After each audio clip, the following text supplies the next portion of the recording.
Assalamualaikum warahmatullahi wabarakatuh. Selamat pagi teman-teman.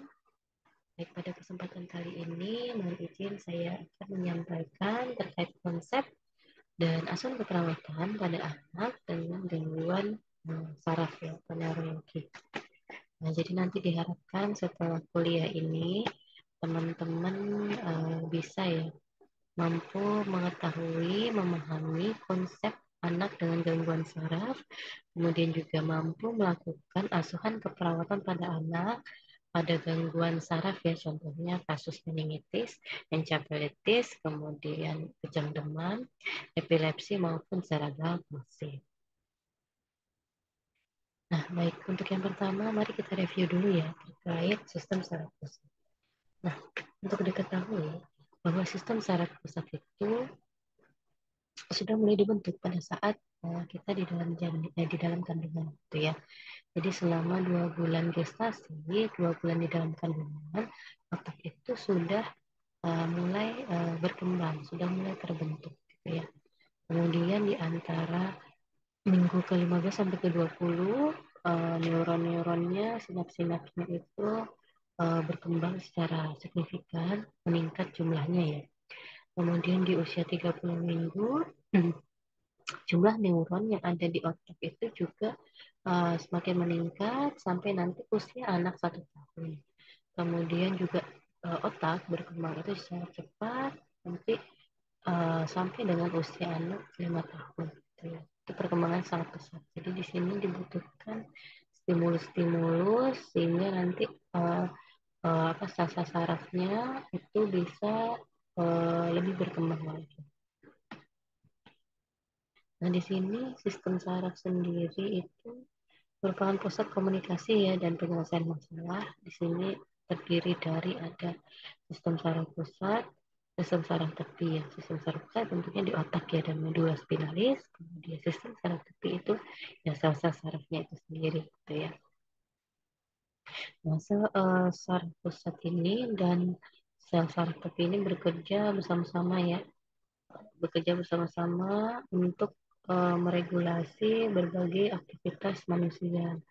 Ada pusat nafas di situ, pusat berpikir, kemudian pusat penglihatan, pendengaran, kemudian mengingat.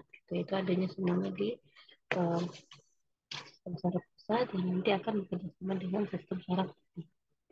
Nah, komponen utama dari sistem saraf itu tentunya sel saraf itu sendiri atau yang disebut dengan neuron. Nah, neuron itu bertanggung jawab uh, atas reaksi atau respon ya, reaksi respon, kemudian transmisi itu penyaluran, kemudian pengenalan stimulus. Aktivitas stimulus itu nanti tentunya akan menyebabkan sesat tertentu dan berhubungan juga dengan pelepasan dari neurotransmitter. Nah, ini ya perjalanan saraf ya. Mulai dari adanya stimulus dari lingkungan diterima oleh saraf sensorik ya. Kemudian dari saraf sensorik akan diteruskan sinyal tadi ke tulang belakang ya, spinal cord. Kemudian setelah itu secara cepat itu diteruskan ke otak. Kemudian nanti di otak kita, otak itu nanti akan memproses pesan dari stimulus yang datang, kemudian memberikan respon gitu ya.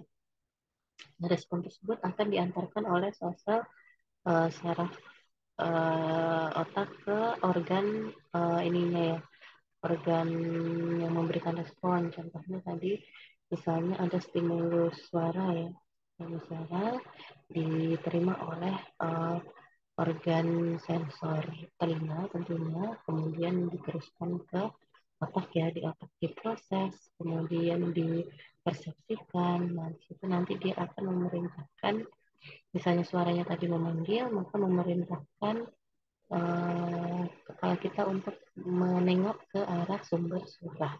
Seperti itu. Namanya seperti juga mata ya, stimulus mata atau misalnya perabaan gitu ya. Nah, perjalanannya hampir sama. Jadi tulang belakang itu sensor saraf tulang belakang. Nah, nanti akan merespon di anggota gerak bawah ya. contohnya kaki ataupun nanti anggota gerak atas tangan. Nah, respon tadi ditransmisikan oleh saraf motorik ya ke bagian-bagian tubuh kita. Nah, di sini ya saraf motorik itu letaknya di organ-organ ekstremitas, sensorik itu ya juga di sini ada ya, jadi wajah ada, mata, mata, pengecapan mulut, kemudian pendengaran ada di telinga, kemudian perabaan nanti mungkin juga ada di sini ya, ekstremitas. Itu saraf sensorik yang melibatkan sensor ya, indera gitu. Oke, ini kita langsung saja ya. Nah, ini berbagai fungsi-fungsi otak ya. Ada otak sebelah kiri, kemudian otak sebelah kanan. Yang sebelah kiri bertanggung jawab nanti untuk uh, fungsi-fungsi anggota gerak kanan ya. Kalau untuk kanan, dia akan bertanggung jawab terhadap fungsi-fungsi organ atau bagian tubuh bagian kiri. Jadi memang menyilang gitu ya. Nah, jadi di sini untuk otak kanan sendiri itu nanti ada di situ pusat bicara ya, pusat bicara, kemudian kemampuan menulis, pendengaran, kemudian di sini pusat bahasa, kemampuan berhitung, kemudian ada pusat penglihatan juga gitu ya di otak bagian kiri. Nah, kemudian untuk otak bagian kanan, di sini nanti yang bertanggung jawab itu adalah yang sistem saraf otak yang sebelah kiri ya, tapi dia akan bertanggung jawab terhadap anggota gerak yang kanan. Misalnya sentuhan, kemudian pendengaran juga ada ya di otak kanan, kemampuan spasial, visualisasi ya, kemudian juga perabaan, gitu ya. Nah, itu juga pokoknya kalau otak kanan berarti menyangkut kreativitas. Kalau misalnya yang kiri berarti, kalau berkembang otak yang kiri berarti terkait kecerdasan. Gitu. Kalau anak IPA biasanya yang berkembang adalah yang sebelah otak kiri gitu ya. Kalau orang otak kanan, maka yang biasanya yang suka seni. Untuk teman-teman yang suka seni, yang suka berbikinan, kreatif, nah itu berarti yang berkembang baik adalah otak yang kanan.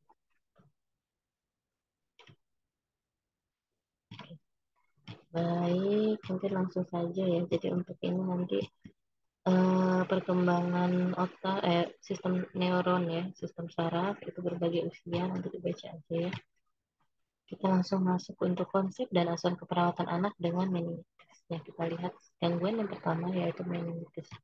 Apa sih yang disebut meningitis? Jadi meningitis itu merupakan peradangan ya atau inflamasi di bagian mana? Ya, di bagian selaput pembungkus atau meninges, selaput otak gitu ya, pembungkus otak. Nah, itu yang disebut dengan meninges. Ya, ini dia. Di sini ada meningesnya. Kemudian ini kan kulit ya, kulit. Kemudian di sini ada tulang tengkorak. Kemudian ini yang disebut dengan uh, meningesnya, selaput pembungkus otak. Nanti selaputnya juga ada macam-macam ya, ada durameter, arachnoid, sama diameter yang bagian dalam yang paling dekat dengan otak itu namanya diameter. Ya nanti anatomi mungkin teman-teman sudah dapatnya dulu ya di semester 1 2. Nah, sebenarnya apa sih yang menyebabkan meningitis? Ya, meningitis berarti kan infeksi pada meninges atau selaput otak ya. Nah, sebagian besar itu disebabkan oleh bakteri atau virus, itu infeksi bakteri atau virus. Nah, dia bakteri atau virusnya itu bergerak ke uh, sistem saraf pusat, gitu ya, cairan cerebrospinalnya. Dia melewati yang namanya cairan cerebrospinal, kemudian menuju ke otak. Tadinya cairan cerebrospinal itu kan em, apa ya itu ya, yang melindungi otak gitu ya. Dan sebenarnya ini nanti yang melindungi otak sehingga tidak gampang cedera ketika ada benturan. Kemudian kalau yang disebabkan oleh virus itu biasanya terjadi sering terjadi itu karena virus ya. Kemudian biasanya lebih keparahannya lebih lebih tidak parah. Kalau pada penyebabnya bakteri biasanya itu lebih berat gitu ya. Kalau dia karena infeksi bakteri, nanti komplikasinya jangka panjang atau bahkan kematian. Nah, apa saja contoh virus yang bisa menyebabkan meningitis? Itu contohnya polio, virus polio, kemudian virus mumps atau campak ya, kemudian flu atau namanya juga virus West Nile. Kemudian jenis bakteri yang juga menyebabkan meningitis, contohnya adalah bakteri Streptococcus, Escherichia coli, Haemophilus influenza tipe B, bisa juga nanti strep bakteria yang biasanya menyerang pneumonia, yang menyebabkan pneumonia, atau virus sifilis ya, atau bakteri TBC, atau penyakit-penyakit limfatik gitu. Nah, itu juga bisa menyebabkan meningitis. Kemudian jamur juga bisa ya, contohnya Candida, Cryptococcus, itu juga bisa menyebabkan meningitis. Pada anak-anak itu biasanya gejalanya itu tidak terlihat gitu ya. Nah, cuman biasanya itu penyebabnya itu dia berasal dari bakteri yang berasal dari hidung atau tenggorokan. Jadi bagaimana penyebarannya? Biasanya meningitis ini, entah itu virus atau bakteri, itu bisa disebabkan karena dia dekat, kontak dekat dengan seseorang yang membawa infeksi. Seseorang yang membawa bakteri atau virus tadi penyebab meningitis. Kemudian bisa juga karena menyentuh objek-objek yang sudah terinfeksi ya, barang-barang yang sudah terinfeksi, contohnya pegangan pintu, kemudian misalnya dinding, mainan, atau misalnya habis megang benda kemudian menyentuh hidung, mulut, mata gitu sehingga bakterinya berpindah. Atau bisa juga dari droplet, misalnya habis bersin, tidak ditutup mulutnya, tidak pakai masker, nah itu bisa mengenai orang yang sehat gitu ya. Atau ngobrol yang dengan jarak dekat gitu ya, yang menyebabkan droplet juga itu bisa. Atau dari saling berciuman gitu ya. Nah, jadi infeksi ini biasanya dimulai dari adanya infeksi saluran pernafasan. Gitu ya. Mungkin pertama-tama anaknya cuma kelihatannya flu gitu ya, atau infeksi hidung, atau infeksi telinga, tapi lambat laun akan berkembang, dia akan apa namanya merembet ya, merembet sampai nanti dia mencapai otak sama sistem saraf tulang belakang.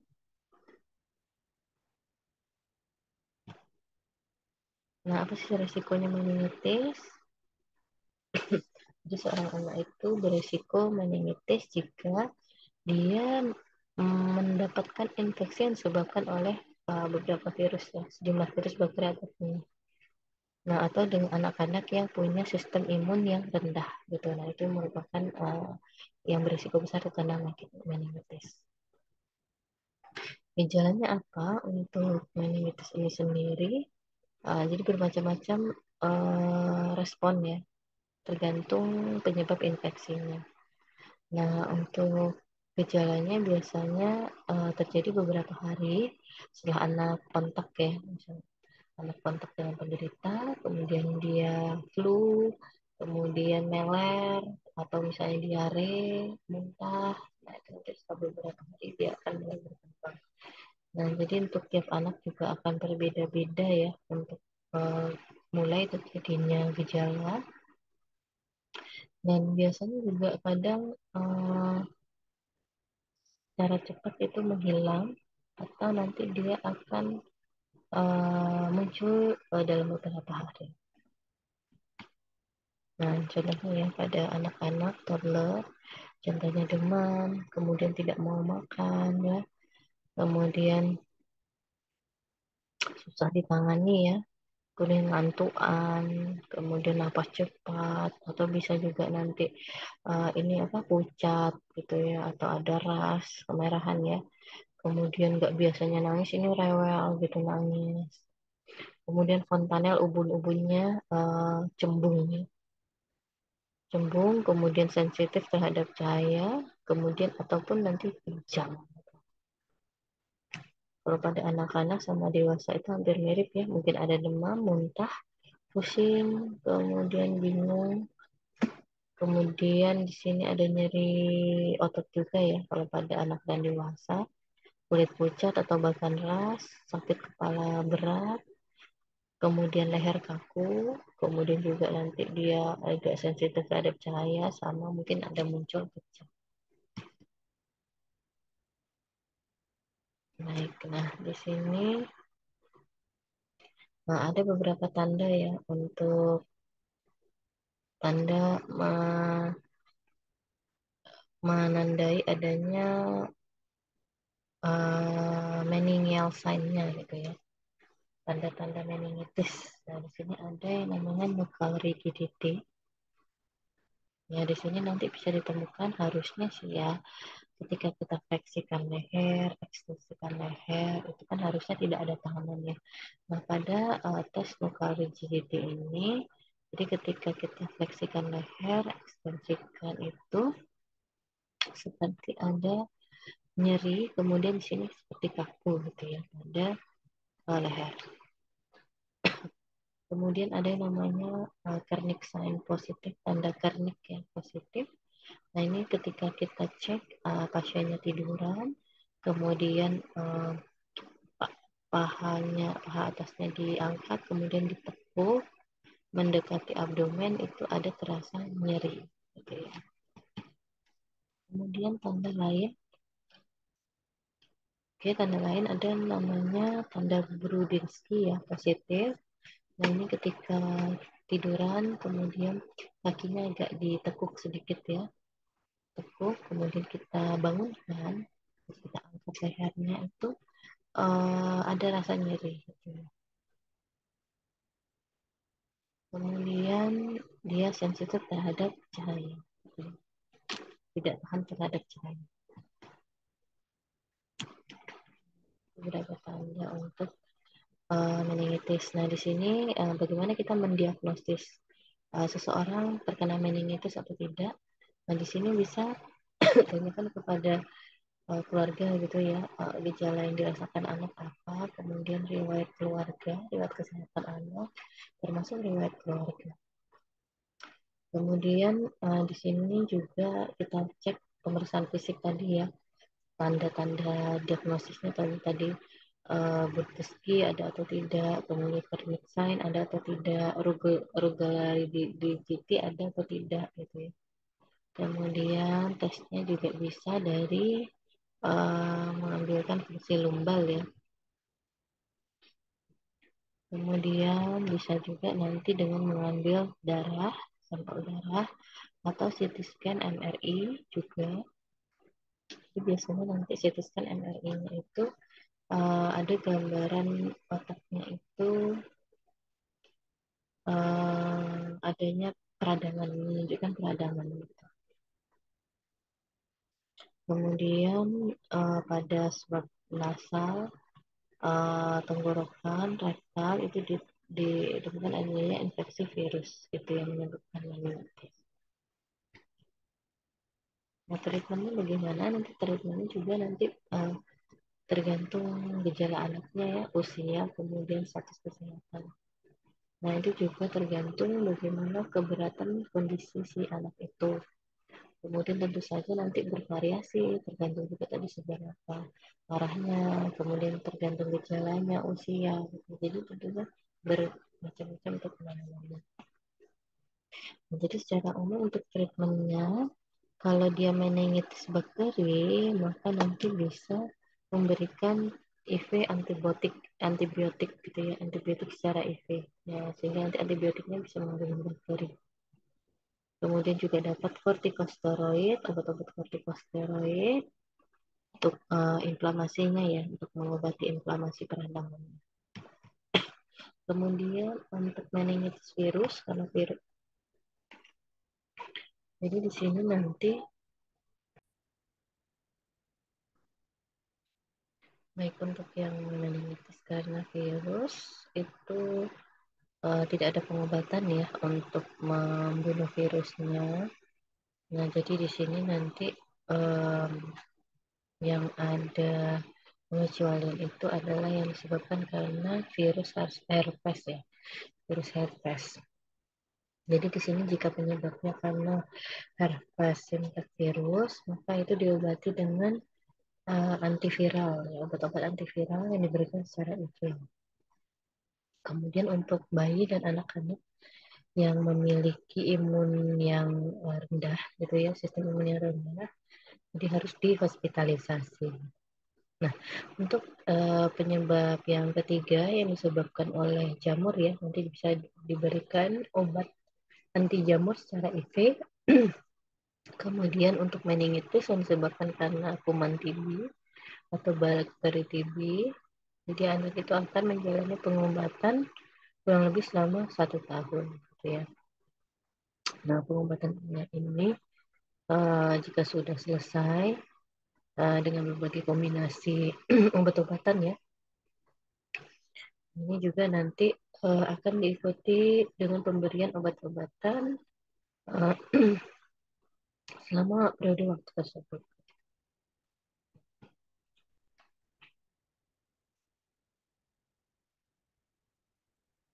Oke, kemudian ketika anak itu sudah uh, sembuh gitu ya dari meningitis, dia juga harus tetap membutuhkan ya selama proses penyembuhan gitu ya dari meningitis, jadi dia tetap harus membutuhkan bed rest.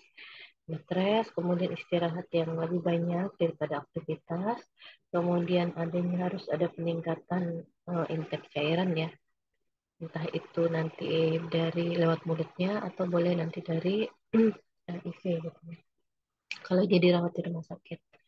Kemudian pemberian obat ya untuk mengurangi demam sama sakit kepala perlu diperhatikan bahwa nanti karena ini adalah kasus anak, jadi dia jangan memberikan aspirin ya, golongan obat aspirin. Gitu.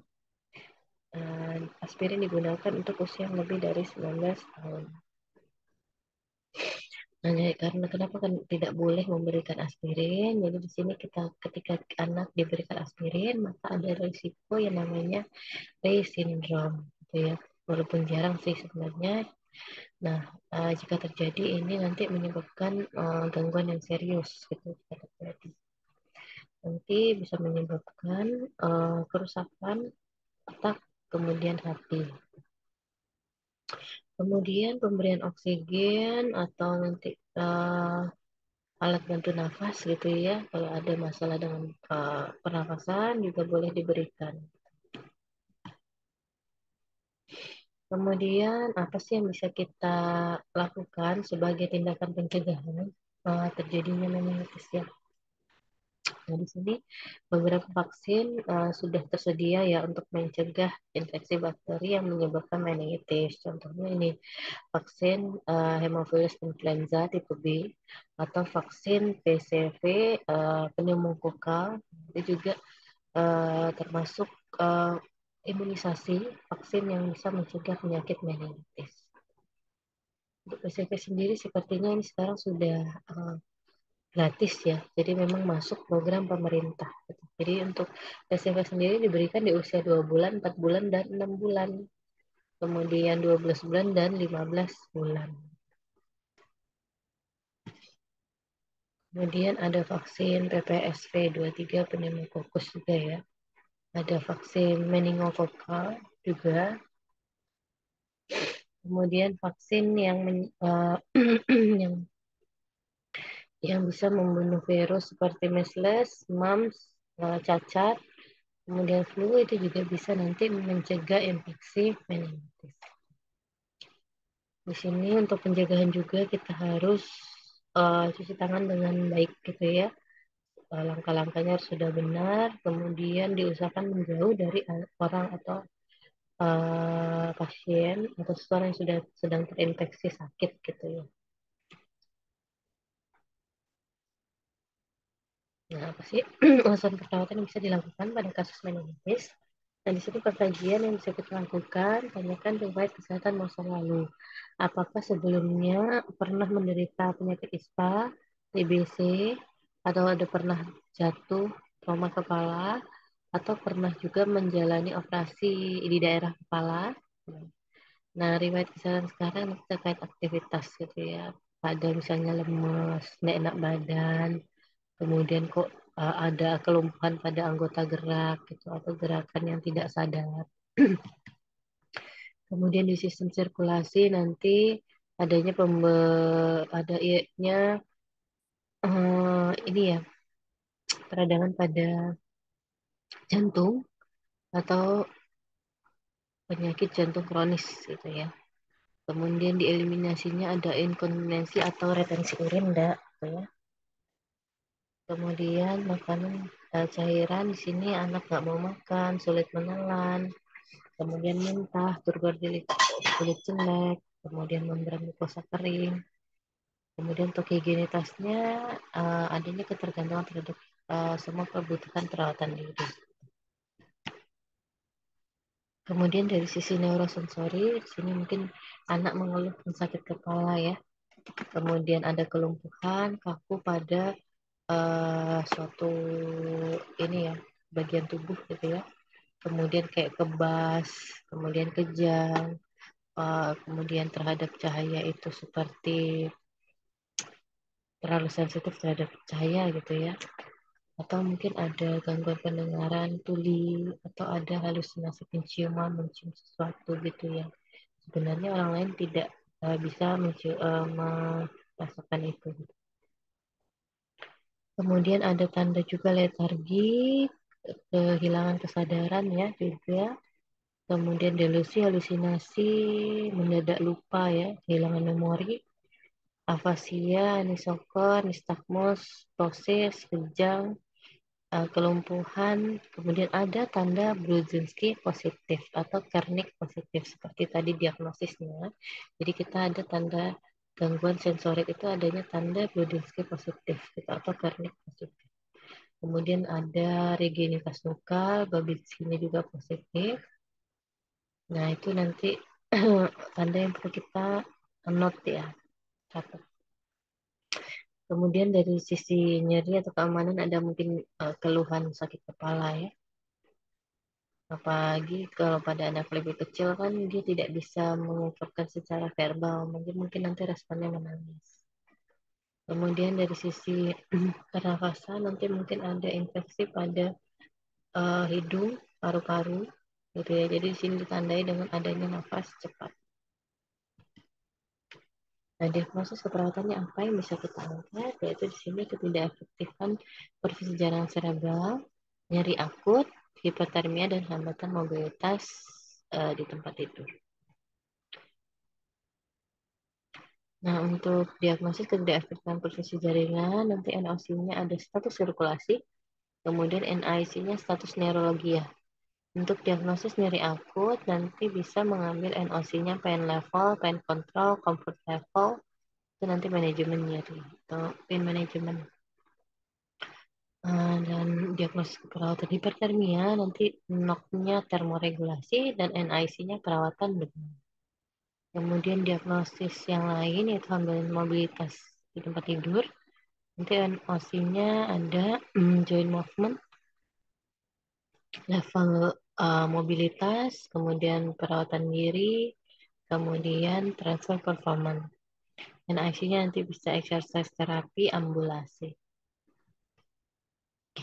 Baik itu sekilas gambaran terkait penyakit meningitis.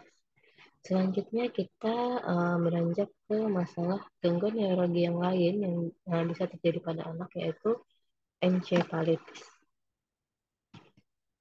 Nah, di sini encephalitis kalau tadi infeksi peradangannya ada pada selaput pembungkus otak. Nah, encephalitis ini terjadi kerusakan pada otaknya itu sendiri gitu ya. Kalau tadi peradangannya pada selaputnya, kalau ini pada sel otaknya. Nah, ini nanti tentunya karena sel otak itu merupakan pusat saraf, maka nanti tentunya akan banyak fungsi-fungsi yang terganggu gitu ya. Adanya nanti mungkin penurunan kesadaran, kemudian kebingungan, mungkin bahkan kejang gitu ya. Dan mungkin untuk meningitis sendiri itu seringnya terjadi tuh bersamaan dengan encephalitis.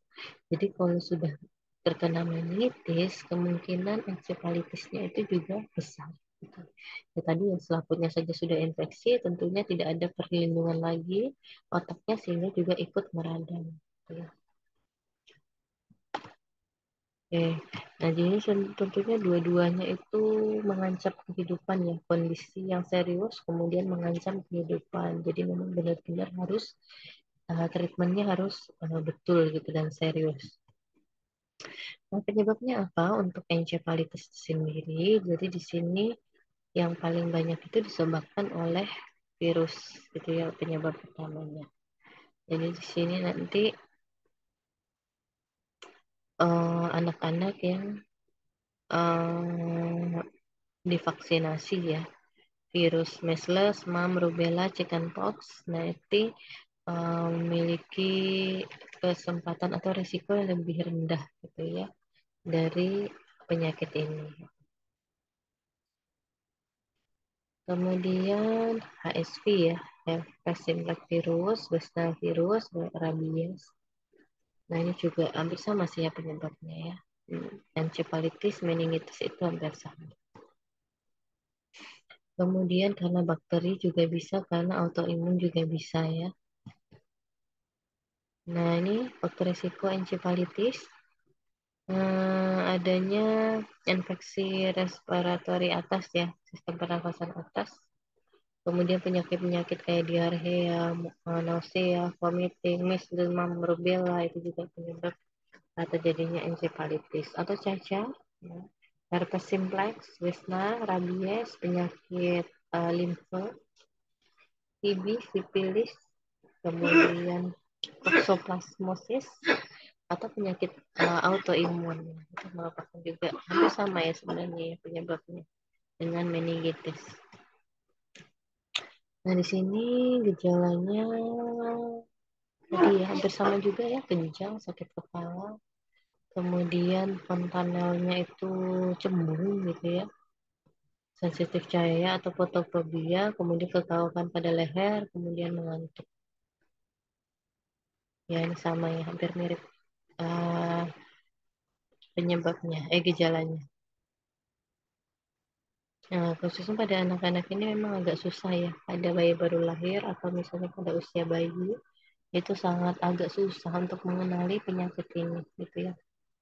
Karena dia kan belum bisa mengkomunikasikan apa yang dia rasakan gitu ya. Tapi sebenarnya terkait perubahan bahasa tubuh, gerak tubuh itu sebenarnya udah kelihatan sih mana anak yang sakit, mana anak yang sehat itu kelihatan. Nah, nanti bisa dilihat nanti ya kalau pada bayi itu biasanya nanti ada kekakuan tubuh, kemudian gampang menangis, sensitif ya, kemudian dia nggak mau makan, kemudian ubun-ubunnya itu cekung ya, cembung saya maaf, kemudian ada mual muntah gitu.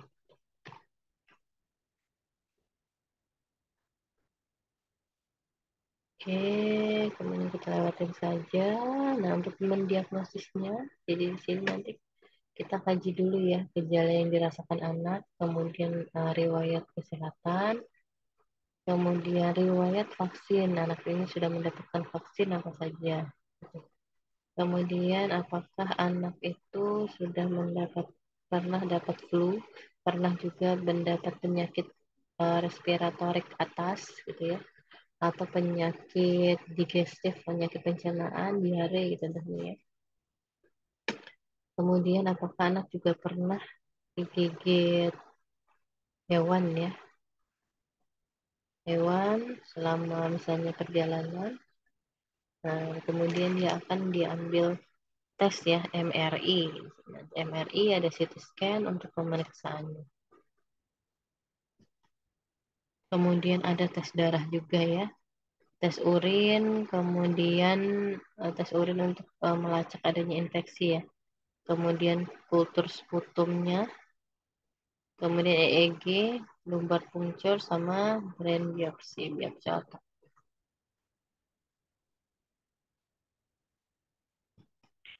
Kemudian untuk pengobatannya bagaimana sih?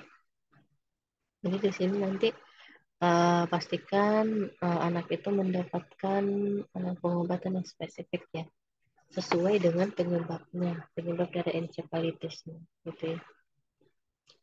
Nah, infeksi virus ya kali antivirus. Kalau penyebabnya bakteri maka beli antibiotik gitu ya, atau antibakteri. Kalau penyebabnya jamur maka beri antifungal. Jadi, kemudian penting sekali ini dimulai dengan segera gitu ya. Dan untuk antiviral yang paling sering digunakan itu acyclovir 3 kali sehari, atau bisa nanti secara IV atau infus ya. Kemudian ketika itu encephalitisnya karena autoimun, jadi harus penata laksana harus dimodifikasi ya, dengan memperhatikan status imun juga gitu ya, seperti pemberian kortikosteroid gitu ya, kemudian intravenous imunoglobulin, kemudian adanya pergantian plasma gitu ya. Kemudian untuk mengobati komplikasi, kalau misalnya sudah terjadi komplikasi, maka di sini ditambahkan gitu ya pengobatannya dengan pemberian antikonvulsan untuk mengontrol kejangnya gitu ya.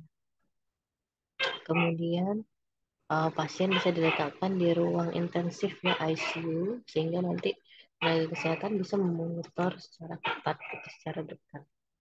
Kemudian ventilasi juga mungkin dibutuhkan ya.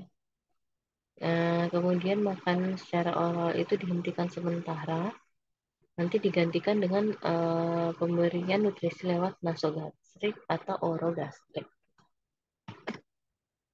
Nah, pencegahannya bagaimana? Sama ya seperti meningitis tadi. Jadi di sini vaksinasi. Vaksinasi apa? Polivirus, polio ya, measles, MAM, rubella gitu ya.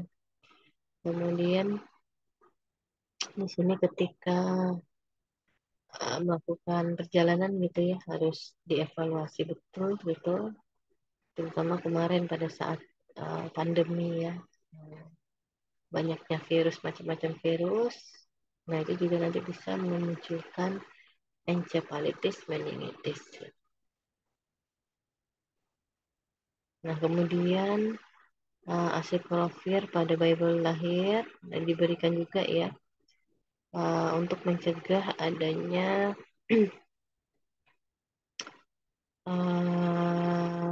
perpindahan bakteri ya pada ibu yang dia punya herpes pada bagian genitalia gitu. Dia bisa menularkan ke anaknya sehingga anaknya nanti langsung diberikan acyclovir. Oke, kemudian asuhan keperawatannya. Jadi di sini pengkajiannya nanti kita cek ya apakah ada nyeri kepala, kemudian skalanya mungkin skala berat ya di atas 8, kemudian pelemahan tubuh, ada perubahan status kesadaran, kemudian pelemahan, dan komunikasi yang kurang atau buruk dari keluarga, atau juga komunikasi yang tidak sesuai. Mesin diagnosisnya apa? Yaitu inefektif cerebral autism, tidak efektif persisnya jaringan cerebral, nyeri akut, atau kemudian juga bisa nanti mengangkat diagnosis gangguan proses keluarga ya, atau juga risiko injury. Nah, ini mesin diagnosisnya sudah saya mampingkan ya. Untuk diagnosis inefektif perfusi jaringan nanti bisa mengandung NOC circulation status. Kemudian untuk NIC-nya neurological status. Kemudian untuk nyeri akut, di sini nanti NOC-nya pain level, pain control, comfort level. Kemudian NIC-nya pain management. Untuk diagnosis gangguan proses keluarga. Nanti untuk NOC-nya family function sama family coping. Untuk NIC-nya family support sama increase coping. Kemudian resiko injury, NOC-nya injury accident, sama IC-nya injury prevention, sama environment management. Ya, nanti silakan dipilih ya NIC-nya. Saya cuma menunjukkan judul-judul NIC-nya yang bisa kita angkat. Oke, selesai untuk encephalitis. Selanjutnya terkait kejang demam, gitu ya. Ada anak dengan kejang demam. Kejang demam berarti kejang yang diakibatkan adanya karena adanya peningkatan suhu, gitu ya. Karena adanya hipertermia, gitu ya. Maka muncul kejang. Nah, di sini nanti untuk kejang demam ini sangat sering terjadi pada anak-anak mulai dari usia 6 bulan sampai dengan 5 tahun, gitu ya. Paling sering itu di antara usia 18 sampai 22 bulan. Jadi di sini belum ada bukti khusus gitu ya penyebabnya. Mungkin bisa infeksi atau trauma, kepala atau epilepsi. Atau misalnya juga bisa karena hipoglikemi atau penggunaan obat ya. Nah, itu nanti masih bisa uh, dicari untuk penyebabnya. Oke. Untuk kejang demam sendiri ada sifatnya simpel, ada kompleks ya. Kemudian nanti dilihat dari durasi waktunya, dikatakan kejang demam sederhana atau simpel, itu berlangsung kurang dari 15 menit. Kalau kompleks itu lebih dari 15 menit. Kalau dia lebih kejangnya lebih dari 30 menit, maka masuknya adalah epilepsi, gitu, bukan lagi kejang demam. Kemudian di kejang sederhana itu secara umum semuanya gitu ya, kejang semua bagian tubuh. Kalau yang kompleks hanya vokal tertentu saja. Tangannya saja yang bergetar kejang, yang lainnya tidak.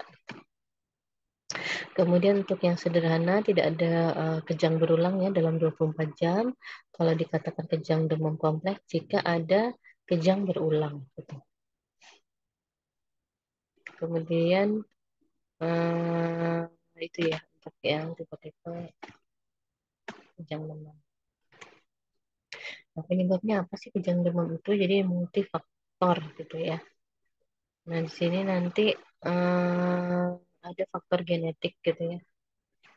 Kurang lebih per satu dari tiga anak ya dengan kejang demam itu punya riwayat orang tua dengan kasus yang sama, gitu ya. Kemudian untuk vaksinnya nanti bisa pemberian vaksin difteri, pertussis, kemudian polio ya, influenza, rubella, varicella. Nah, itu nanti bisa diberikan. Bisa dikaji gitu ya, apakah karena adanya pemberian vaksin ini sehingga menyebabkan kejang demam. Kemudian anak lahir prematur, kemudian paparan nikotin ya. Nah, ini untuk ibu-ibu yang lagi merokok pada saat hamil nih hati-hati. Kemudian prenatal perinatal stres, kemudian adanya kekurangan zat besi, kekurangan vitamin B12, asam folat, selenium, kalsium, magnesium. Nah, itu juga bisa menyebabkan memicu terjadinya kejang demam. Atau misalnya memang dia sudah punya riwayat kejang demam sebelumnya, gitu ya. Atau punya orang tua yang punya riwayat kejang juga sebelumnya waktu kecil.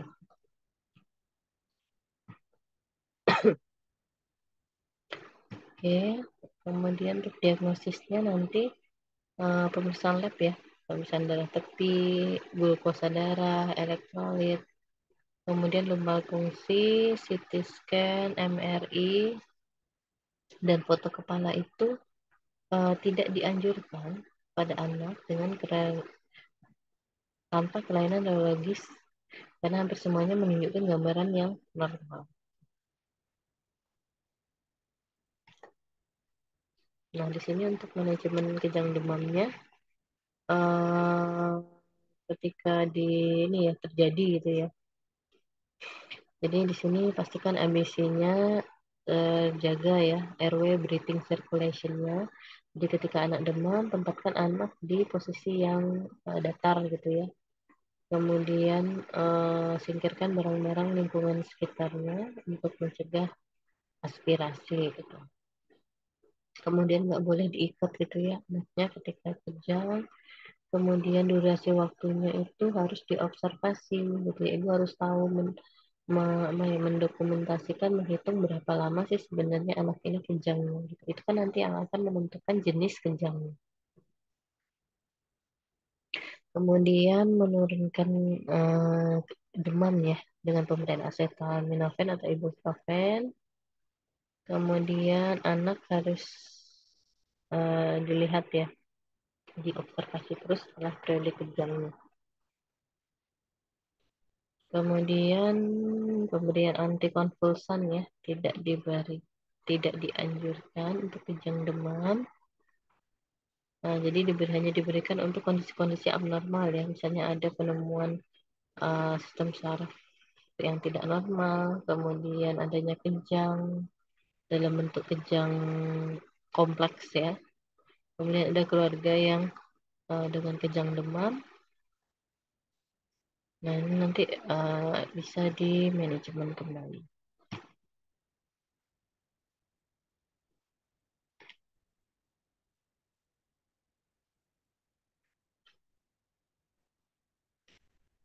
Oke, ini lewatkan saja ya, langsung ke asal katanya saja.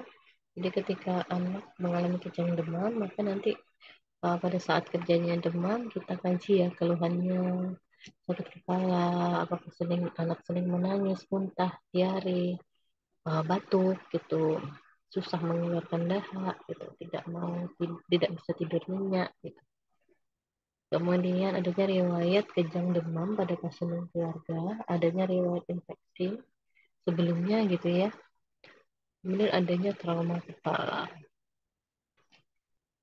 Pada pengkajian fisik nanti dikaji ABC-nya, airway breathing regulation, kemudian vital sign, status hidrasi, aktivitas, kemudian pengetahuan keluarga juga nanti perlu dikaji ya, sejauh mana sih sebenarnya keluarga itu memahami penyakit kejang demam.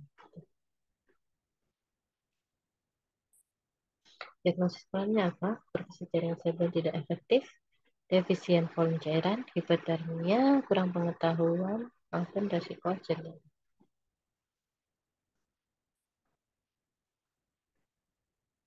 Nah, ini untuk rencana kegiatannya, untuk diagnosis perfusi jaringan cerebral tidak efektif, nanti NRC-nya status sirkulasi, NIC-nya status neurologia. Untuk diagnosis kedua, defisit volume cairan, NOC-nya fluid balance, hidrasi, status nutrisi, status nutrisi saja. Kemudian manajemen cairan. Untuk kasus hipertermia, di sini termoregulasi dan perawatan demam untuk NIC-nya. Untuk kurang pengetahuan, nanti knowledge disease process untuk NOC-nya dan NIC-nya ada teaching disease process. Kemudian untuk diagnosis ketiga yaitu resiko cedera, NOC-nya nanti pengendalian resiko dan NIC-nya manajemen lingkungan.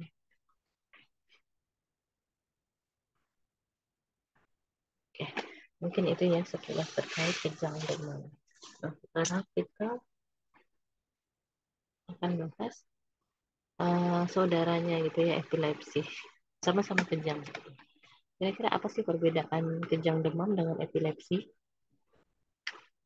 Nah, kalau pada tadi ya dari segi durasi ya, kejang yang durasinya lebih dari 30 menit, maka masuk kategori epilepsi.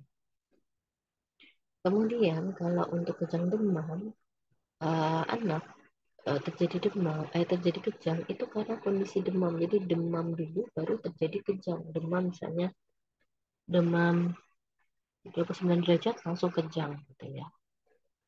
Nah, itu masuknya kejang demam, bukan epilepsi. Ya, epilepsi ini berarti nanti kejang yang berlanjut gitu ya. Kemudian, jadi didiagnosa itu ketika seseorang itu sudah dua atau lebih kejang yang tidak disebabkan oleh hal yang jelas gitu.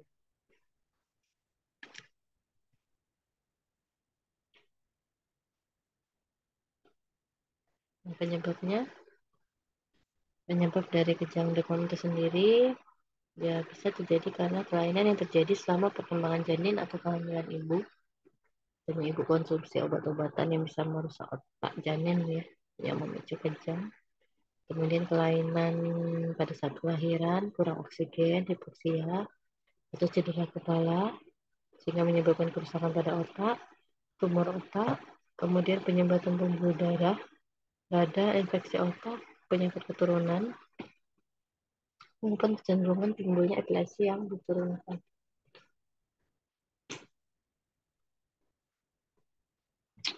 Nah,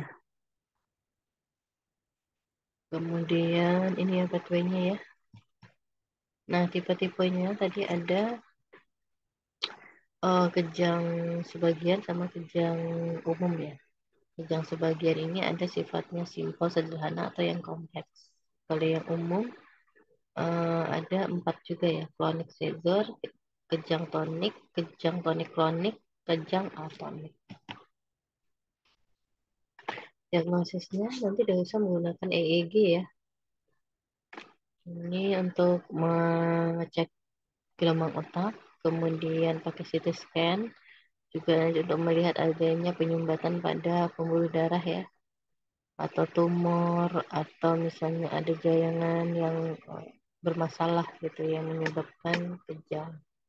Kemudian dengan MRI juga bisa, kemudian inpatient long term EEG monitoring juga bisa untuk mendiagnosis.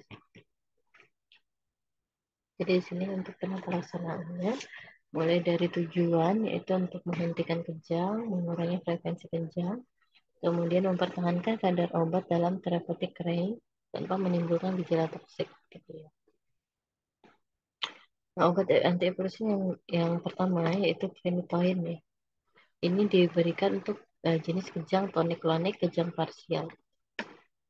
Nah, untuk pengudangan phenytoin ini tidak baik ya jika dikonsumsi terus-terusan, nanti akan menimbulkan efek samping. Ya, ini dosisnya ya. Kemudian obat-obatan phenobarbital ini efektif untuk kejang parsial sederhana kompleks atau kejang tonik-klonik umum gitu. Kemudian ada karbamazepin, kemudian ada asam valproat juga ya. Nah, jadi di sini untuk pengobatan secara umum dimulai dengan pemberian 1 OAI atau obat anti epilepsi dengan dosis kecil, kemudian secara berangsur-angsur nanti dosis dinaikkan gitu ya sampai kejangnya teratasi. Nah, jadi pilihan monoterapi 1 pada epilepsi umum adalah asam valproat, sedangkan untuk monoterapi 1 pada epilepsi fokal adalah carbamazepin. Monoterapi lebih baik untuk mengurangi efek samping dan meningkatkan kepatuhan penderitaan. Belum ada bukti bahwa politerapi lebih baik daripada monoterapi. Nah, ini pencegahannya ya. Di sini pemberian menjamin keamanan ibu sebenarnya ya di sini. Eh, Ataupun misalnya orang-orang yang disabilitas gitu ya, atau misalnya anak-anak yang trauma pada saat lahir gitu. Kemudian diagnosis dini dan treatment yang adekuat ya jika disebabkan oleh bakteri atau virus. Kemudian di area adanya penggunaan chloroquine ya, penggunaan chloroquine itu misalnya di sana ada pembatasan penggunaan chloroquine. Nah, itu juga nanti untuk pengobatan malaria gitu.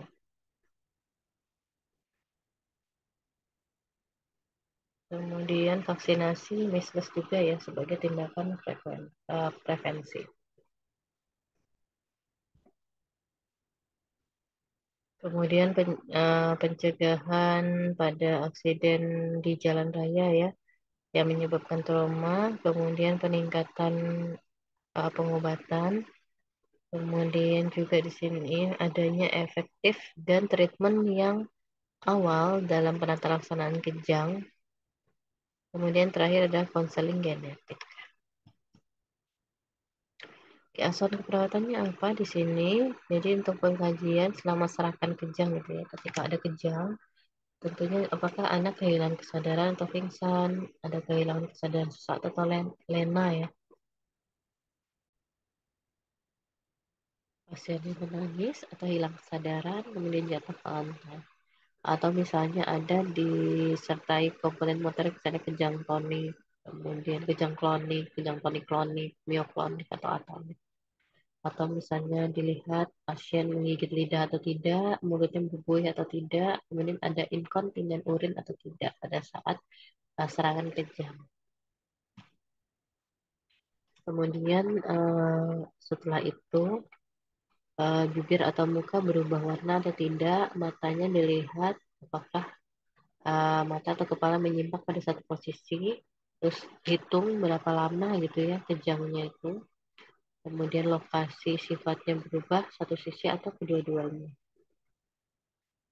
Terus misalnya penyebab kejangnya di sini apakah kejangnya disebabkan karena serangan tertentu, misalnya karena demam, sebelumnya apakah ada demam atau tidak, atau kurang tidur, atau misalnya adanya keadaan emosional tertentu gitu ya yang menyebabkan memicu kejangnya muncul.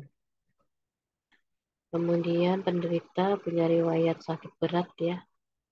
Kemudian pernah menderita cedera otak atau operasi otak, apakah juga konsumsi obat-obat tertentu, atau misalnya ada di keluarga yang punya penyakit yang sama.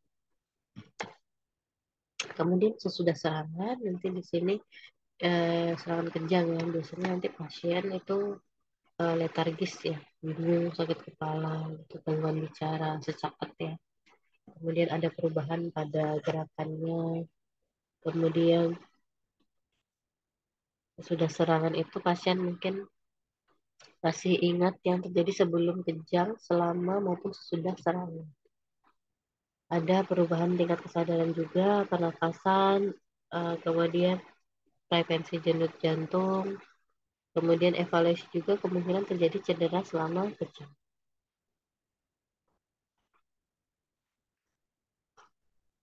Nah, kemudian riwayat sebelum serangan ada gangguan tingkah laku, kemudian ada diserta aktivitas autonomik, misalnya jantung berdebar, berkeringat gitu ya.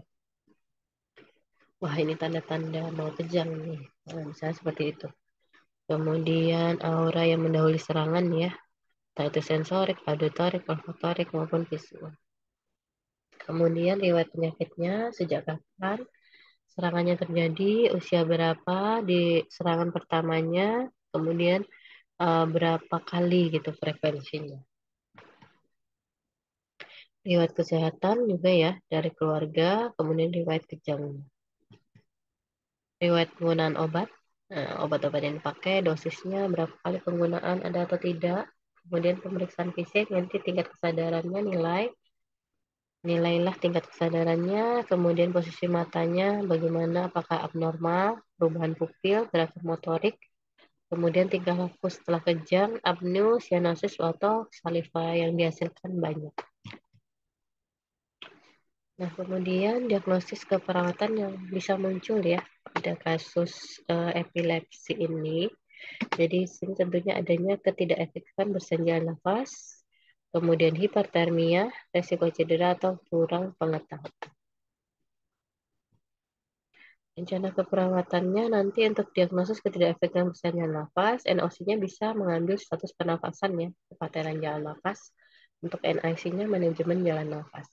Untuk diagnosis hipertermia, nanti teman-teman bisa mengambil NOC-nya termoregulasi, untuk NIC-nya perawatan demam dan manajemen cairan. Untuk diagnosis keperawatan risiko cedera, nanti NOC-nya pengendalian risiko. Untuk NIC-nya manajemen lingkungan. Untuk diagnosis keperawatan kurang pengetahuan, nanti teman-teman bisa mengambil NOC ke knowledge atau disease process, kemudian NIC-nya teaching disease process. Oke, mungkin itu ya untuk uh, epilepsi. Gitu. Jadi tolong dibedakan ya, kejang demam dengan epilepsi. Itu sangat berbeda walaupun memang gejalanya hampir mirip gitu, tapi berbeda. Oke, kemudian kita lanjut. Yang terakhir itu konsep keperawatan anak dengan CP ya, atau cerebral palsy.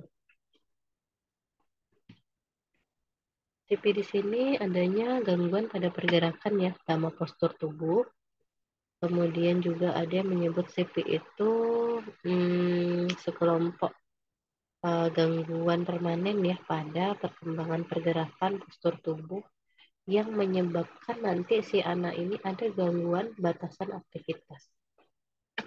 Nah, jadi CP ini merupakan salah satu disabilitas fisik yang paling umum terjadi di masa pertumbuhan. Ini prevalensinya saya skip saja, langsung ke tandanya bagaimana sih.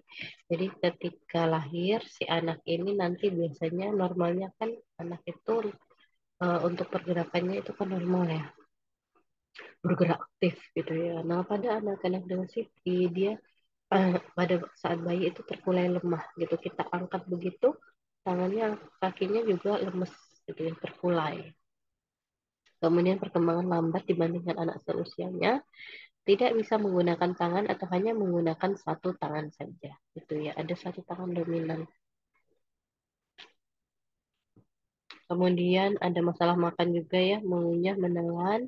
Kemudian tubuh-tubuhnya tampak kaku seperti papan sehingga sulit untuk digendong. Kemudian bayi jarang menangis, jarang tersenyum, sulit komunikasi, diajak stimulus, diajak ngomong tidak ada respon. Kemudian ada muncul refleks abnormal.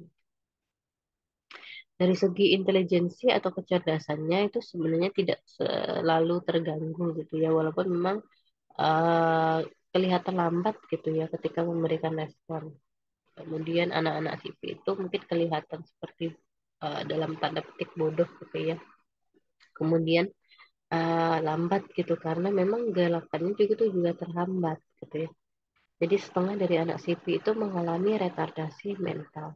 Yang ini anak-anak yang CP ini dia membutuhkan latihan dan bantuan untuk dapat menunjukkan kemampuan. Penyebabnya CP ini sebenarnya masih belum diketahui secara pasti, tapi nanti untuk risiko risk faktornya, faktor risikonya nanti ada beberapa faktor gitu ya yang menjadi yang ditengarai gitu menjadi penyebab dari CP. Contohnya seperti misalnya anak yang lahir dengan berat lahir rendah, prematur. Kemudian contohnya ya, untuk bayi-bayi yang lahir dengan berat lahir rendah antara 20 sampai 80 kali itu beresiko lebih dia akan mendapatkan CP daripada bayi yang lahir dengan berat yang lebih dari 2.500 gram. Nah, CP juga terjadi lebih sering pada anak-anak yang lahir prematur atau cukup bulan. Kemudian pada fase prenatal, 75% kasus CP itu mencakup adanya malformasi otak, kelainan otak ya, kemudian adanya infeksi ibu pada saat hamil. Infeksi apa contohnya yang pada saat ibu hamil yaitu infeksi TORCH ya, spesifik ke TORCH, Toxoplasma, Rubella, Cytomegalovirus, dan herpes. Kemudian kondisi ibu ya, misalnya ibu dengan retardasi mental, ibu yang ada riwayat kejang, kemudian hipertiroid, nah, itu juga bertanggung jawab gitu pada kasus ini. Kemudian penyakit-penyakit vaskuler ya, kemudian juga kondisi metabolik toksik. Pada tahap selanjutnya, pada tahap perinatal, yang paling sering ini menyumbang 10-15% ya kasus anak terlahir CP, berkembang menjadi CP, yaitu masalah-masalah infeksi ya pada saat perinatal, kemudian perdarahan intrakranial, kejang, hipoglikemi, hiperbilirubin, kemudian asfiksia berat ya, yang signifikan. Oh, perinatal arteria iskemia stroke juga di sini diidentifikasi penyebab lain gitu ya, penyebab hemiplegia cerebral palsy di beberapa banyak bayi baru lahir. Di tahap postnatal, ini contohnya adalah toksik ya atau racun, infeksi meningitis, encephalitis, trauma, kemudian juga koagulopati, ada gangguan pembekuan ya, yang menyebabkan adanya infark cerebri, sehingga menyebabkan adanya hemiplegia gitu ya, cerebral palsy. Kita lihat di sini ya. Nah, untuk tipe-tipe CP sendiri nanti ada yang spastik, diskinetik, ataksia, atau tipe campuran ya. Oke, nih cerebral palsy. Dia 10 sampai 15% ini yang yang namanya quadriplex ya. Quadriplex ya istilahnya ya. Jadi di sini anggota gerak yang mengalami gangguan atau kelemahan itu pada kuat, artinya empat-empatnya. Itu terjadi 10 sampai 15 kasus CP. Kemudian untuk jenis yang spastik diplegia. Nah, di sini berarti bagian kaki ya, bagian kaki dua-duanya yang lemah gitu. Kemudian ada jenisnya hemiplegia ya, tadi quadriplegia, diplegia, kemudian yang terakhir hemiplegia gitu. Hemiplegia berarti cuma salah satu sisi, tapi dia mencakup tangan dan kaki yang lumpuh. Nah, ini contoh-contohnya ya. Posisi spastik itu kekakuan, ini kaku seperti ini, sulit diangkat ya. Contoh kekakuannya nih ya, yang seperti ini, atau misalnya nih ya, di bagian kakinya ya, yang kaku. Yang ini ya, kaki kanan, kemudian tangan kanan ya, yang kaku ya, sulit digerakkan. Kalau yang ini kekakuan pada dua-duanya kaki, yang bawah, tungkai bawah.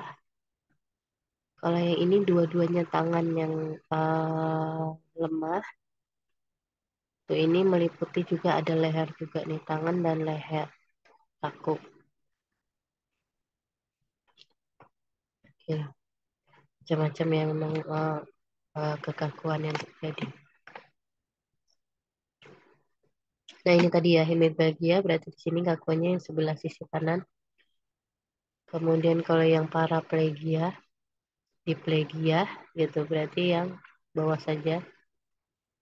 Kemudian kalau quadriplegia itu yang ekstremitas semuanya, tangan dan kaki. Oke, nah bagaimana sih membedakan CP dengan polio? Polio ya juga sama-sama lumpuh ya. Polio cerebral palsy itu sekilas memang mirip gitu ya, sama-sama lumpuh gejalanya. Cuman kalau pada CP dia biasanya simetris.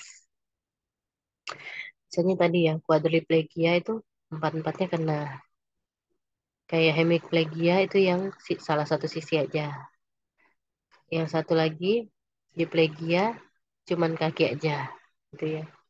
Nah, sedangkan polio itu bisa nanti kelumpuhannya itu meliputi tangan, kaki salah satu, hanya salah satu saja, atau kaki yang lumpuh cuma salah satu aja, kanan atau kiri, gitu. Atau nanti mix ya, artinya kaki dua-duanya, cuman disertai juga kelumpuhan di bagian bahu, kemudian misalnya telapak tangannya lumpuh gitu ya, tidak bisa digerakkan. Nah ini sangat berbeda gitu ya untuk gejalanya, itu CP dengan polio. Kemudian tata laksananya ya untuk prognosisnya di sini dari segi perkembangan jalan gitu ya. Jadi hampir semua sebagian besar anak itu yang dengan CP itu pasti bisa jalan gitu ya. Namun nanti 60%-nya tentunya dia eh, bebas berjalan. Eh, dan 10%-nya nanti bisa jalan, cuman dia membutuhkan alat bantu, entah itu tongkat atau kursi roda gitu ya. Ya, 30%-nya biasanya menggunakan kursi roda.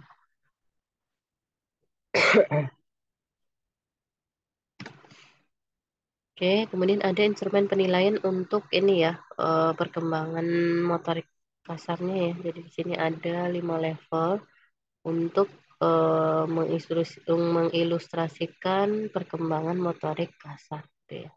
Ya, nanti buat bahan bacaan saja. Kemudian dilihat nanti anak-anak dengan CP ini, kita lihat dari kemampuan makannya. Biasanya nanti dia akan kesulitan dalam hal makan, berpakaian, menulis, kemudian menangkap bola, misalnya ya.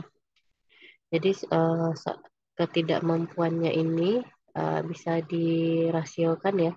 1 dari 3 anak itu tidak bisa berjalan. 1 dari 4 itu tidak bisa berbahasa atau ngomong komunikasi. 3 dari 4 itu merasakan nyeri. 1 dari 4 itu ada disertai dengan epilepsi. 1 dari 4 itu juga punya ada gangguan perilaku, disertai dengan gangguan perilaku.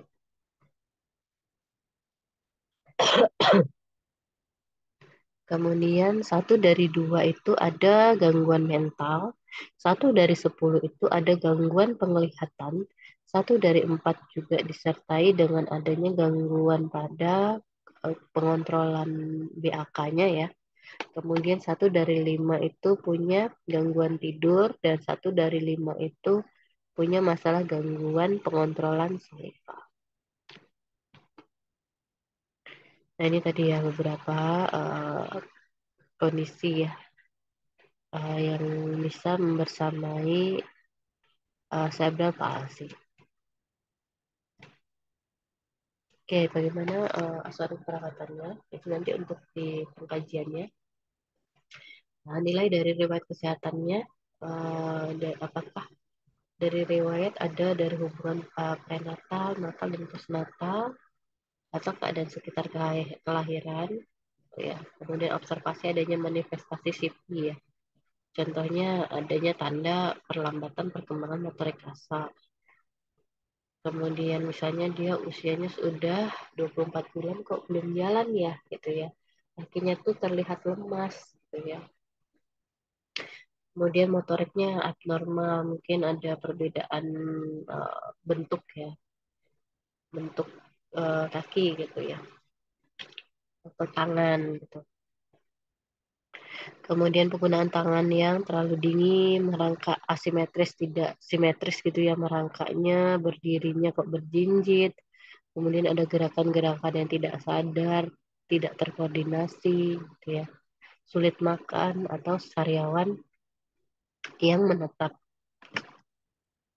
Kemudian ada perubahan status tonus otot ya, gitu ya. Kemudian ada postur yang abnormal, tidak simetris.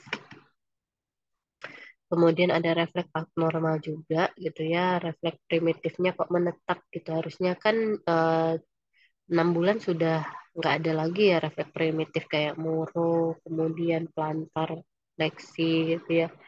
Nah ini kok masih ada, udah usianya 8 bulan, 9 bulan kok masih ada. Nah itu salah satu tandanya. Kemudian ada kelainan penyerta juga, bisa ada, bisa juga tidak ya. Sini ya. Pada pemeriksaan fisik nanti dicek pada kekuatan ototnya ya, ada kaku, kemudian ataksia, pada neurosensorinya nanti ada gangguan menangkap suara yang tinggi, gangguan bicara, anaknya liurnya tuh banyak, kayak nggak bisa terkontrol gitu ya. Bibir dan lidah terjadi gerakan dengan sendirinya, itu yang tidak sadar. Kemudian intake nutrisi yang kurang juga. Nah, diagnosis keperawatan yang bisa muncul nanti di sini untuk anak-anak dengan CP adalah gangguan mobilitas fisik tentu saja ya, karena kan dia ada gangguan spasme dan gangguan otot ya, gangguan tumbuh kembang, kemudian gangguan komunikasi verbal, ketidakseimbangan nutrisi, defisit perawatan diri, defisit pengetahuan, dan resiko cedera. Apa yang bisa kita ambil sebagai rencana keperawatannya? Untuk diagnosis hambatan mobilitas fisik, nanti bisa diambil NOC-nya pergerakan, NAC-nya terapi latihan ambulasi. Untuk diagnosis keterlambatan tumbuh kembang, nanti untuk NOC-nya bisa mengambil perkembangan anak dan pertumbuhan. Untuk NIC-nya peningkatan perkembangan anak. Untuk hambatan komunikasi verbal, bisa diambil NOC komunikasi dan NIC-nya peningkatan komunikasi. Dan ketidakseimbang nutrisi kurang dari kebutuhan tubuh, NOC-nya status nutrisi, asupan nutrisi, dan NIC-nya manajemen nutrisi. Kemudian untuk defisit perawatan diri, nanti NOC-nya bisa perawatan diri ya, berpakaian, mandi, makan, eliminasi. Untuk NIC-nya berpakaian, mandi, makan, eliminasi. Defisit pengetahuan nanti knowledge, disease process, NIC-nya teaching, disease process juga. Untuk resiko cedera nanti NOC-nya pengendalian risiko dan manajemen lingkungan untuk NIC. Nah, nanti silakan teman-teman bisa buka NIC-nya dari masing-masing ini ya. Oke, mungkin itu ya cukup yang bisa saya sampaikan pada kesempatan kali ini. Silakan saya terbuka saja jika ada yang ingin ditanyakan atau beberapa hal yang mungkin dari penjelasan saya yang masih teman-teman bingung gitu ya. Nah, nanti bisa silakan diajukan pertanyaannya gitu ya. Oke. Mungkin itu saja saya cukupkan. Untuk kurangnya saya mohon maaf. Kita tutup. Assalamualaikum warahmatullahi wabarakatuh.